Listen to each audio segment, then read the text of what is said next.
Let's get going then. The lights are on and it's almost time for action. Welcome along, ladies and gentlemen, to Formula One in 2023. It's the Bahrain Grand Prix, and in the top 5 on the grid, we got 2 bulls being chased down by a matador with a couple of prancing horses in between, just to whet your appetite. We start here in the Kingdom of Bahrain for the 5th time in Formula One history for the opening race, and this is where we go throughout the rest of the Formula One season. We end up in Abu Dhabi, some 510 miles from here, but there's a lot of action to get through between now and then, including 57 laps tonight around this 3.36 mile circuit. Top speed of over 200 miles an hour, 15 turns, slight elevation changes, and a lap distance at full throttle for about 75% of your time. So where's the overtaking possibilities into turn 1 and 2? Expect some great battles down there. This was Verstappen and Leclerc last year.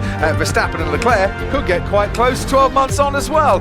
Through turns 5 and 6, remember Rosberg and Hamilton, that brilliant duel in the desert back in 2014, where the Silver Arrows gave us a golden performance on that particular occasion. And always beware into turn 10, it's a tricky little corner. Yuki Tsunoda on the inside of Lando Norris last year, plenty queuing up behind Tsunoda, making that look very smooth indeed. And Tsunoda, one of many rookies to score their first points in Formula One on this track. Here are the tyre compounds for tonight. C3, we'll see that in action. The C2, the medium, not favoured by the teams. The C1 is the hard tyre, and the team's saying that could be the favoured race tyre.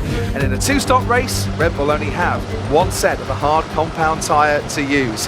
The cars are all lined up on the grid.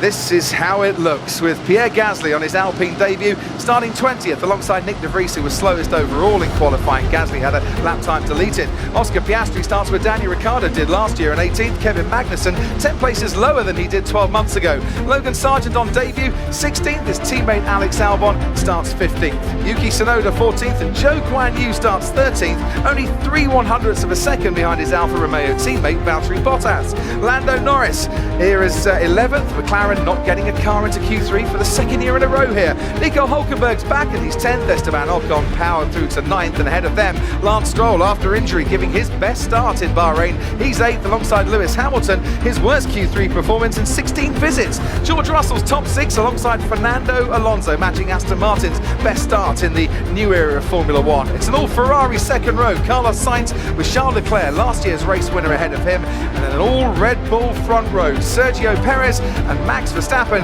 who between them in qualifying were the fastest and second fastest in every single sector.